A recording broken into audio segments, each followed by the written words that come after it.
Hey everyone, how's it going? So what am I working on now? I got a 15 Ford Transit 350. This is a limo van. And the customer dropped it off and said it doesn't accelerate. They think it's got a transmission problem. Now I just scanned it for codes. I have absolutely nothing. There's a couple of BCM codes, but they're non-consequential. It's like communication type stuff. Like with window motors and stuff, Anyway, it's got 199,000 miles on it. I'm going to take it for a ride. I want to see what it does. I don't know what it's going to do, but we're about to find out. Is it not shifting? Is the exhaust plugged up? I have no idea. So I got to figure that out. So I'm going to go for a road test, and I will let you know. Okay, so what we got going on here is a fuel issue, I believe. This thing, it gets doggy, and what happens is you go to accelerate, and it kind of falls on its face, and you can hear the throttle opening up, and you can hear the air going into the motor, but it's like it's not accelerating. And a couple of times I could hear like popping through the intake just a little bit, like this thing's running way too lean. So I'm picking out a couple of different things on my scanner to see if I could see something. It's not misfiring though or anything like that, and it runs fine normally. But like here, I'm going to try to accelerate. I don't know if you heard that. I'm in Mexico right now. Like, I'm thinking this thing might have low fuel pressure just by the way it's acting. But for that, I'd have to get it back to the shop and get a gauge on it. Oh, somebody broke bottles all over the place over here. That's awesome. Check this out.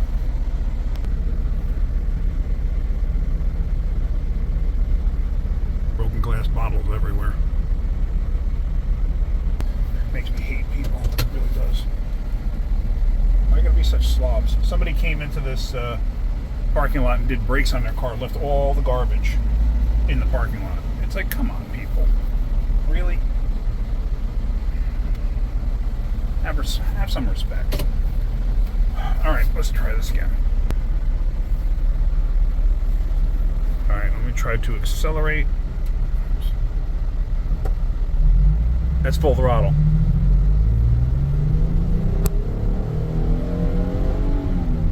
It's like it's got no low-end throttle response.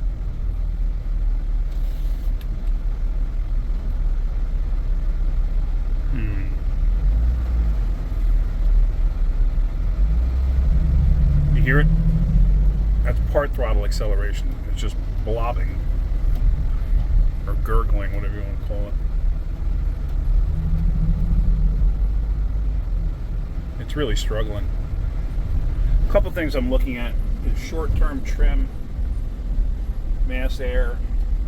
Is it misfiring? No, definitely not misfiring.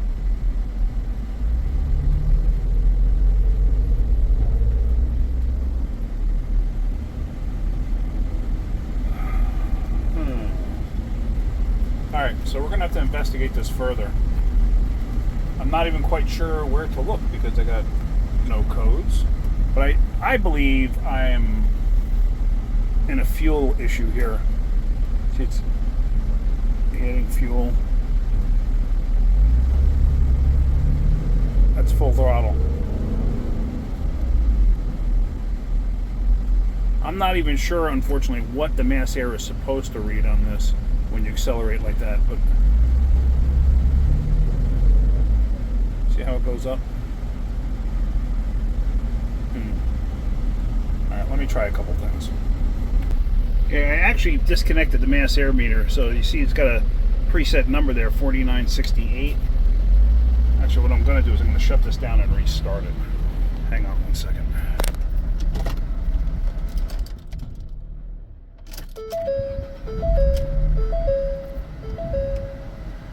Funny thing is, oh, there it goes. There's check engine light finally. Just curious.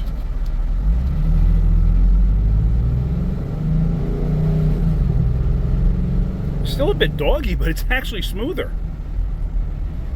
Could I have a bad mass air meter? It's possible. Those numbers seemed a bit high, but like I said, I don't know what they're supposed to be.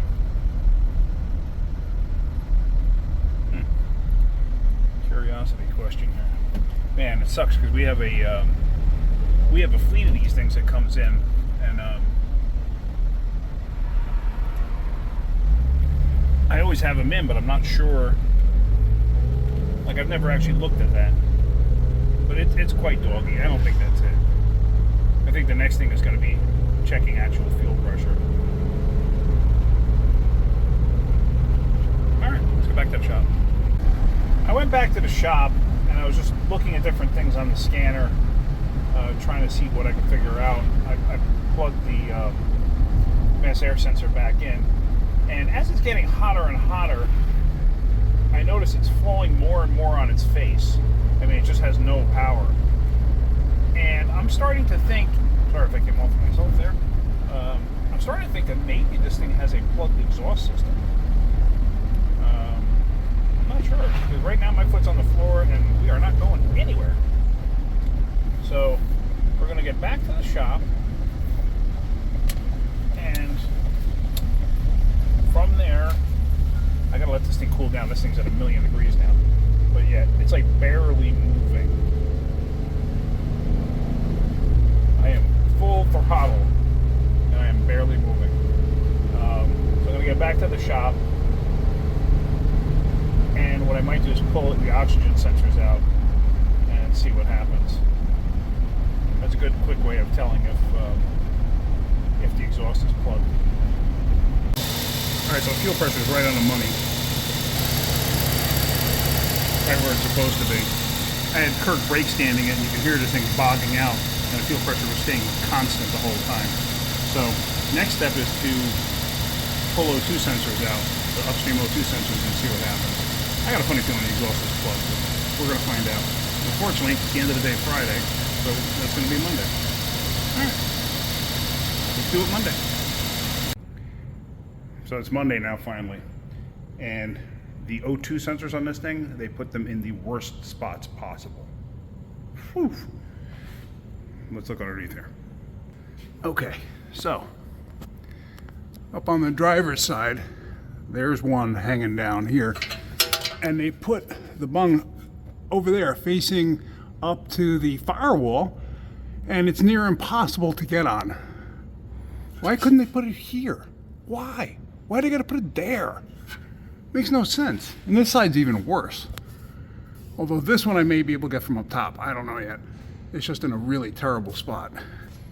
So what I'm gonna do is I'm gonna put a back pressure gauge in there and see if I can't see what the actual back pressure in the exhaust is. All right, so to check back pressure, we have this and this kit. It's actually a vacuum gauge kit, but you can also check back pressure. Basically put this in where the O2 went, and then you put the gauge on there to read what the back pressure is. I'm going to do this first, then I'm going to go and actually check engine vacuum, because if the other side is plugged up, I can read it basically through here by engine vacuum. Because if the one side isn't plugged up, who knows? I mean, it really depends on how the exhaust is plugged. I've seen one side be plugged and the other side not, but usually it would run better than it is right now. But I just want to check and see actual back pressure. I cannot film this because I can barely even get my arms up in there to do this. This was a nightmare just getting that O2 out. So let me get this stuff in place and then I'll show you. Okay, so as you can see through here, the gauge is hooked up there. I'm going to run a line here and I'm going to take it out through the tire. So let me let this down and let's check to see what the actual back pressure is. It should be less than 2 psi. If I get up any higher than that, then I know I have a plugged exhaust. Okay, so we're inside now. Got the key in the ignition.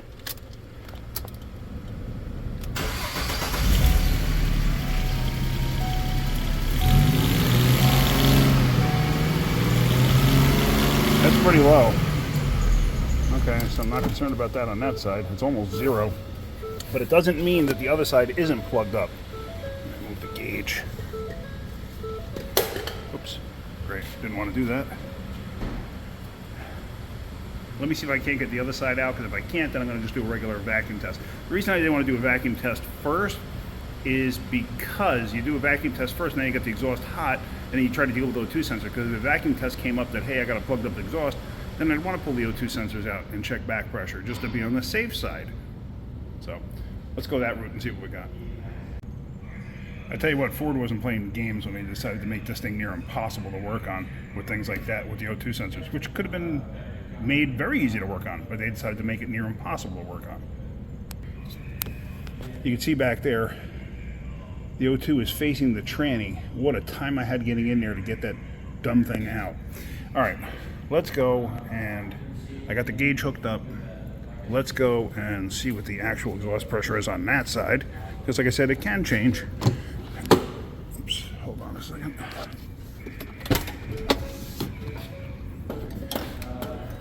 Excuse the chime, but let's start this. Can we even see that? Again, I apologize for the chime. No, it's at 0.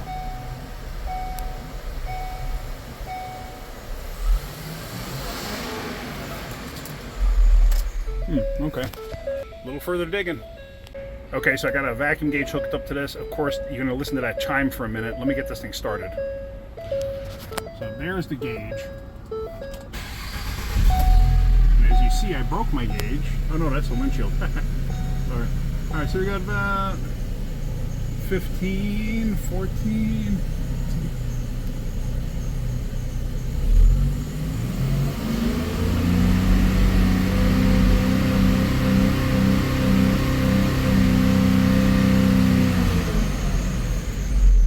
To 20 when it's revving.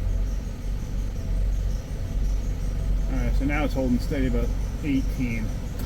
Okay, let's go to this thing here, a little chart they give you. 17 to 22 is normal engine in good condition.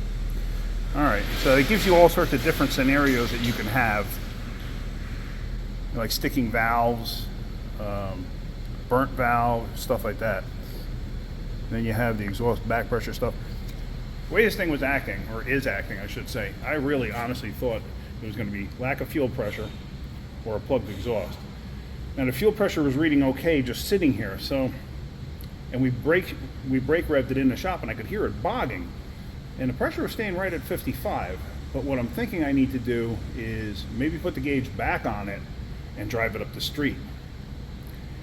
Is it possible I have pressure without volume? Sure, but usually pressure will drop off as volume drops off.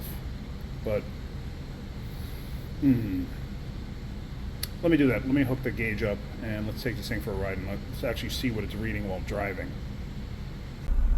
Okay, so finally I'm getting somewhere here. When I left the shop, I had to put gas in this thing. So I put 5 gallons in it. I mean, the thing was on empty. So I figured just in case. It had 5 mile range left. So I have the gauge hooked up and it's on the windshield right now. And I went to the gas station, got gas, went back to the shop to get my scanner just in case. And the fuel pressure was hanging out right around 55, but it still had a bog to it. So like I'm saying, like I said before, is it possible I didn't have volume? I had pressure but not volume. It's possible.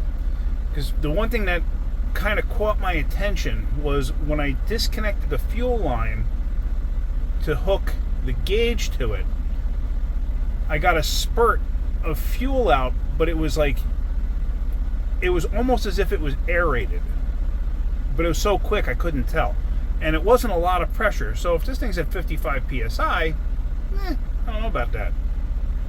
Is it really a 55 psi? Could be, but if the volume isn't there too, because it's aerated, it's possible. So right now, and it's actually going up again.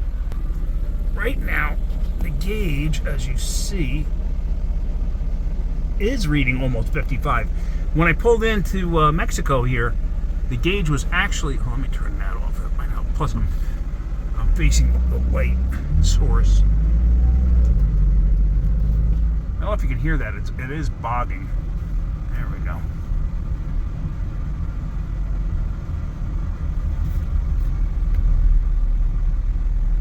Gauge slow to react? I don't know.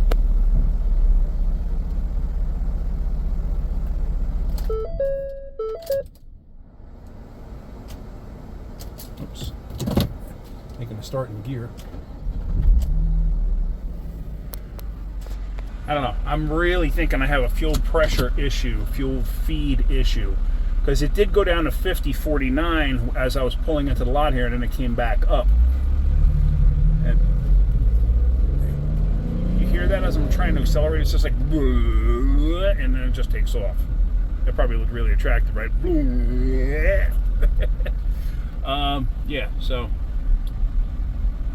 Alright, I'm going to mess around with this thing a little bit more, see if I can't figure out what the heck's going on. And there you see the gauge is going down while I'm driving.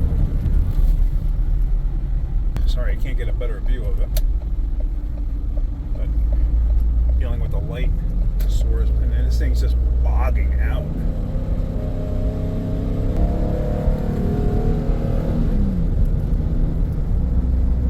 See it? It's getting there. And yeah, as you see, it is dropping and dropping, and it's bogging and bogging. So the bogging gets worse as the fuel pressure gets lower. So I really think this is a fuel volume problem, and then the pressure is showing later. All right. Now I know these things have fuel pump modules that they have issues with, but I don't think this is a fuel pump module issue. It basically it changes the voltage to the pump. It increases the voltage to give you more fuel supply. I mean, it's possible it's no good, but I don't know. I got to see if I can find a test on for that actual module. Usually they just fail and the car won't even run. So let me get back to the shop. So we're back up to 55. At one point, it actually got down to about 42. And like I said, I'm pretty confident this is a fuel delivery issue, why it's doing what it's doing. Is it aerating the fuel? I don't know. Maybe I should try to take a fuel sample while it's running to see if it's aerated or not. Maybe I'll do that. Okay, really interesting now. Getting to the shop, I go to unhook the gauge from the windshield, and now all of a sudden I only got 38 PSI. Still running. But yeah, I'm pretty confident this is a fuel delivery issue. I'm still gonna take a sample of the fuel just to see. Hang on a second. Okay, so here I have a bleed off that I can hit here.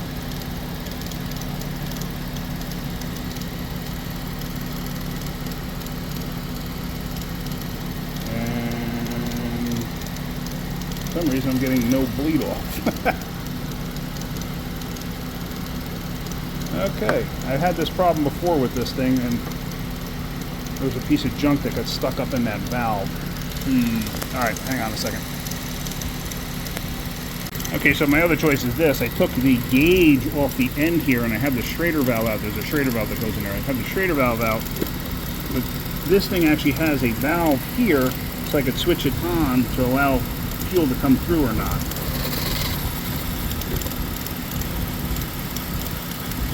Yeah, see that? That is not right. That's wide open. So that's fuel delivery. Obviously something's wrong there. Alright. Let's close that. Be very careful when you do stuff like this. Obviously gasoline's super flammable. Next day now, we're underneath the van, and I have a new fuel pump for it, and we'll have a fuel pump driver module, also known as a relay. It controls the voltage. I think I mentioned that. It gives you lower voltage to like lower the pressure, and then it raises it to give you higher pressure. I don't know why they even bother doing that, but they do. Let me just show you real quick. I'm not going to go through every step of this. I'll show you once the tank is out, but I'm going to show you this too. So underneath here, fuel pump driver module is, where the heck is it? Oh, that's it, right there, that square box, that thing. So I'm gonna be changing that. I gotta drop the tank down, and we're gonna be, once the tank is down, then I'll show you changing the fuel pump itself. But let me get those things done.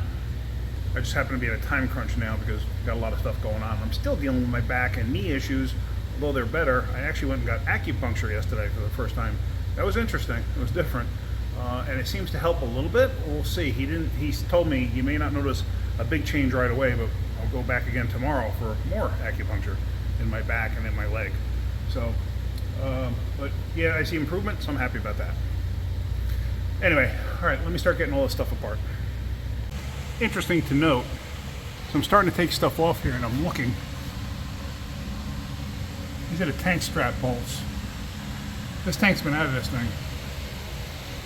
So somebody's already been here chasing this problem. But I have to go where I'm seeing the problem. I don't know what's going on. I don't know what somebody else did. But I'm going to take the tank down and take a look and see what's going on there. I don't know. So now with the tank down, I can obviously tell, well, to me I can tell, this thing was definitely apart at some point. This was missing its lock. So that tells me something. I mean, why else would this thing be missing its lock if somebody wasn't in here? So let's go ahead and start taking this apart. Let me see if I can get a couple of lights in here. I already changed that fuel pump control module, or relay, whatever you want to call it. But let me see if I can get a couple of lights in here.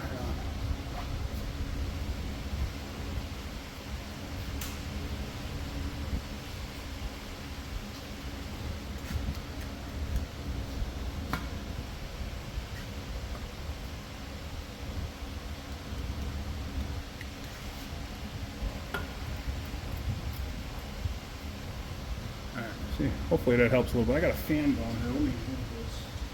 But I know it's hitting the camera. It's making it sway. So this thing has a upper lock ring, which you have to unbolt. And I have the tank strapped down here to the actual transmission jack that I'm using to hold it. The reason for that is years ago, if you can see it right here, scar on my arm. I was taking a tank down similar to this. Actually, it was in a Cadillac Escalade. I was helping somebody. I was told that it was empty. No, it wasn't empty. It turned out it had like 27 gallons in it. And when it came down, the metal shield that's on the side of the tank here, metal shield came down and it actually basically almost filleted me right there. It was messy. It was messy, that's for sure. Basically, I wound up taking the skin and everything else, folding it back up and putting a bandage on it. And I kept putting Neosporin on it and stuff like that. I should have probably gone to the hospital and gotten stitches, but figured, oh well. No big deal. You can actually see the muscle in there. It's kind of neat. Muscle along with fat.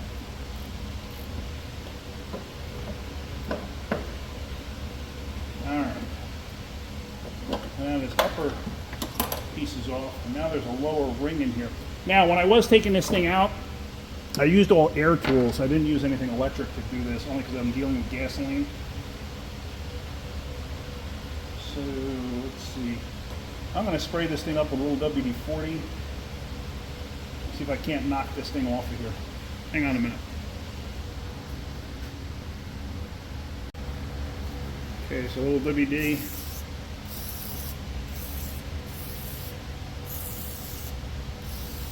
Just to help with the sliding process, that's all.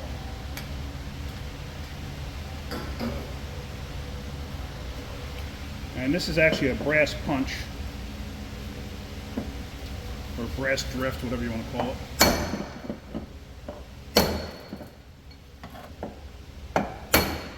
There we go. I do have a tool for doing this, but the problem is with the tank on top of the transmission jack there, has a tendency to walk, twist, and I don't have anybody here. I'm the only one here at the moment.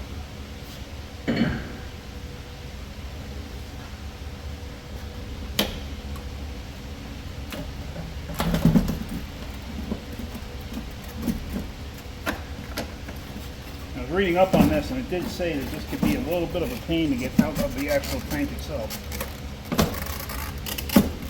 And it is proving correct.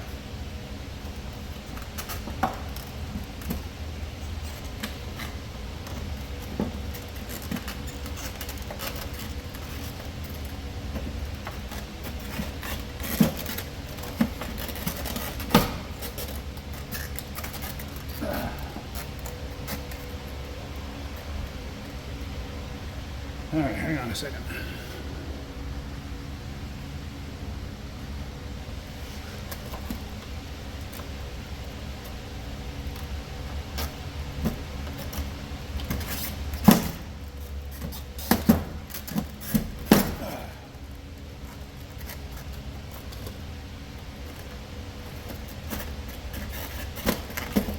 It's actually coming apart.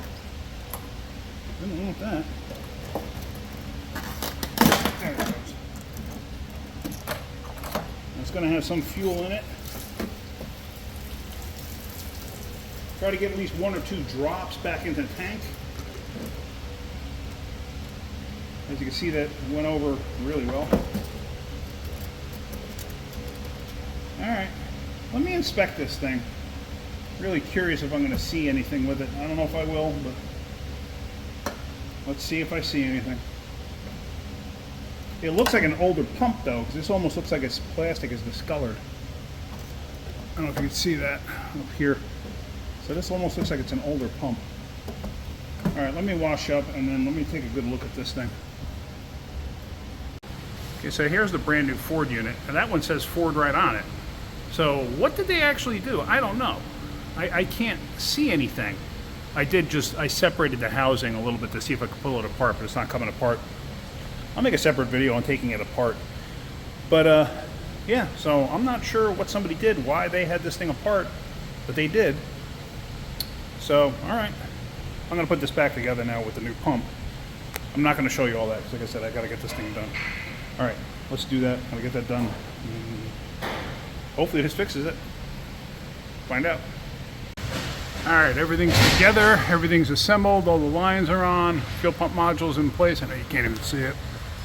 There it is. But everything's good. Let's let it down. Let's take this thing for a road test. Before we go anywhere, I just started it up. Check to make sure you don't have any fuel leaks. You never know. Just make sure.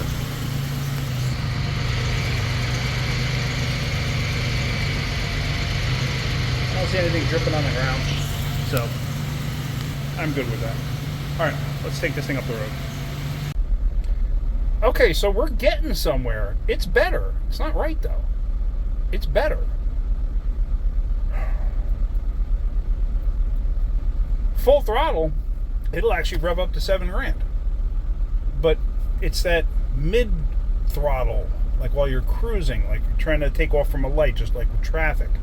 It stumbles, and every once in a while you can actually hear a pop through the intake, but it doesn't have a misfire. Like normally a pop through an intake is like a burnt valve or something like that, and the vacuum is holding steady. You saw that.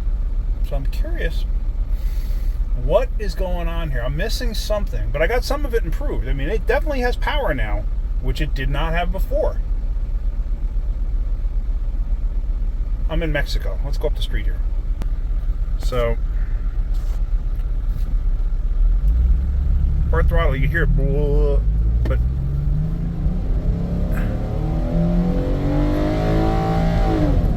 that's full throttle. So it actually accelerates now. Like I said, wouldn't do that before. I have a thought. Let's go back to the shop. I have a thought. Wonder. All right. Let me check on something. All right, so what I wanted to check the air filter and the mass air meter. What I'm going to do is I'm going to clean the mass air meter. I've seen mass air meters cause some weird problems in the past. I figure let me just do that. But I noticed something just now.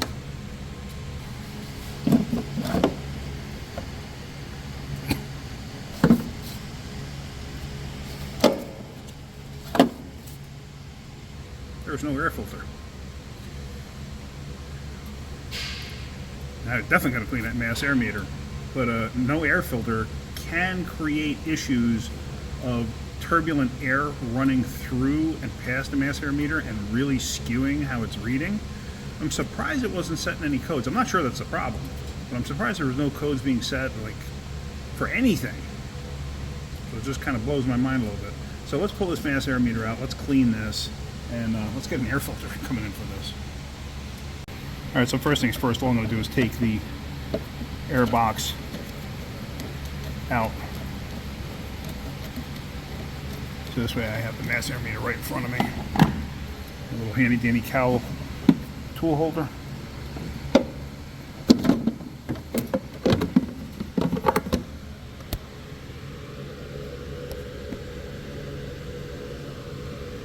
Let me pull this out of its housing and clean it.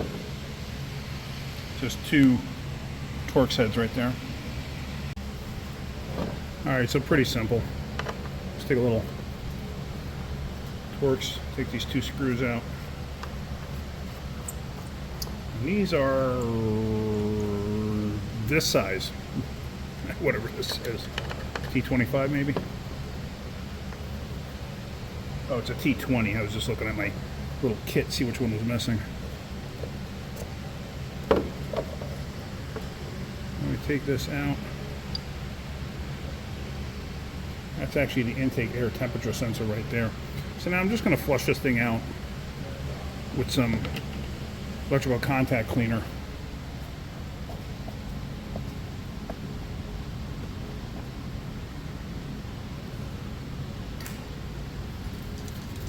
This stuff right here. I've heard some of you say, oh, don't use that. It leaves a film, whatever. I've been using it for years. I've never had a problem. Try not to get this on the vehicle itself because this stuff will mark the paint.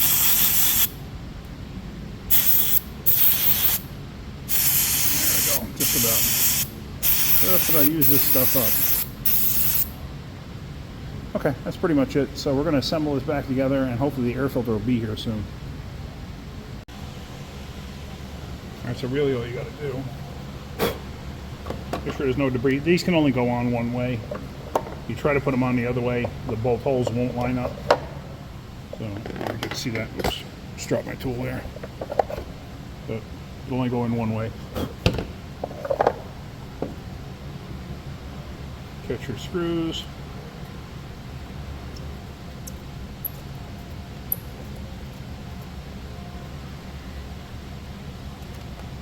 And there again, you don't have to go bananas tightening these things up. Let me get my tool that I just fell on the floor. As you can tell, this is not a very big Torx.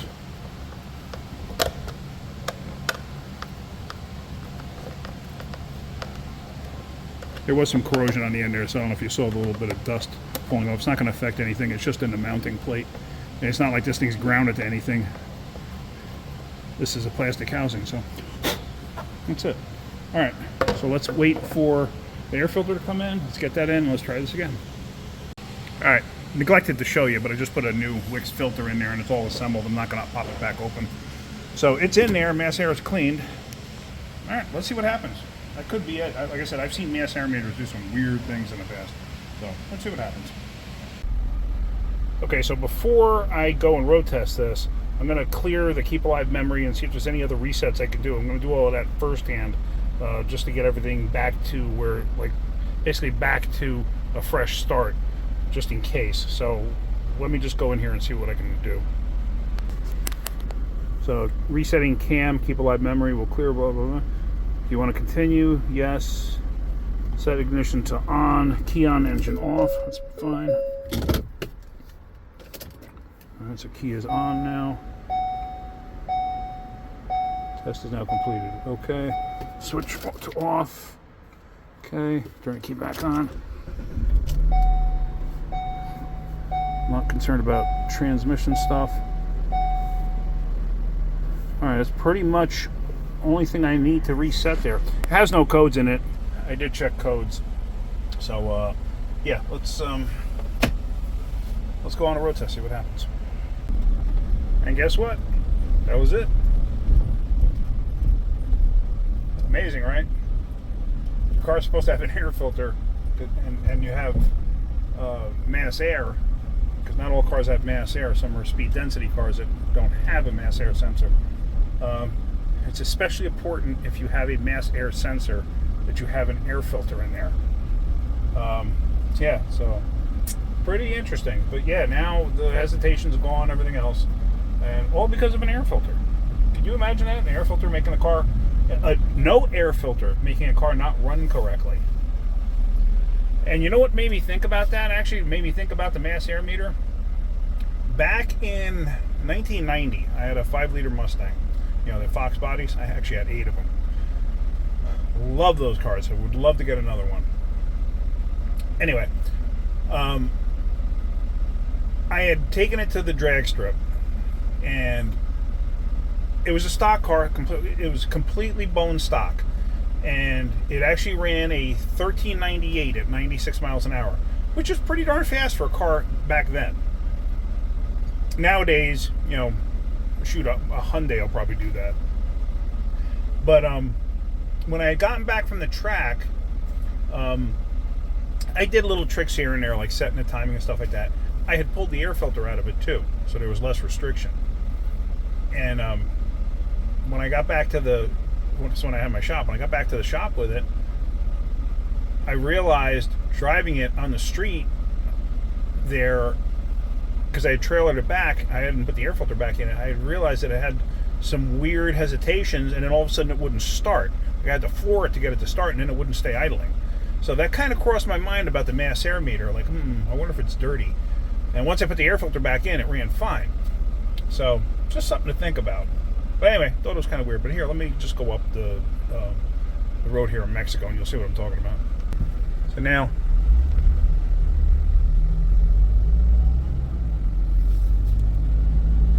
compared to before, whew, it's perfectly drivable. No issues. Drives perfectly fine.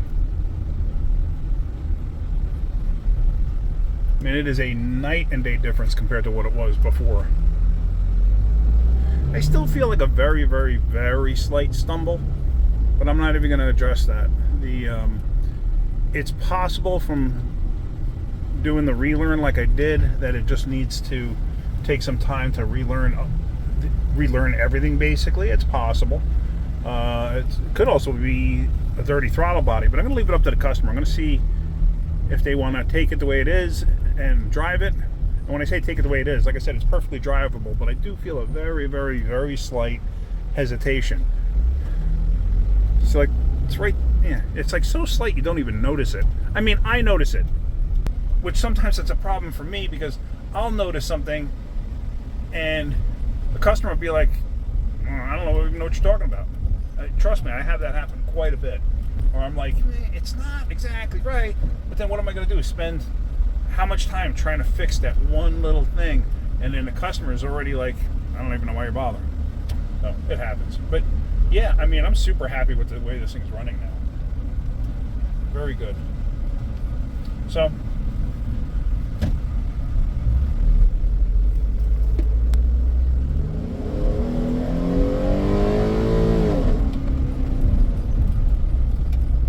no problem. Wouldn't do that before. All right. So yay, it's fixed. I'm happy with that. Call a customer, they can come pick it up. All right. Hopefully you got something out of that. If you did, hit that like button. If you could, please subscribe. That took me a little while to get to the end of this video. We had a couple of different problems, but I really thought it was going to be a plugged exhaust, especially when the fuel pressure in the very beginning was reading fine. But I guess I just had to keep driving it with the gauge on it, like I showed you. So, all right, guys, have a great day. Keep wrenching.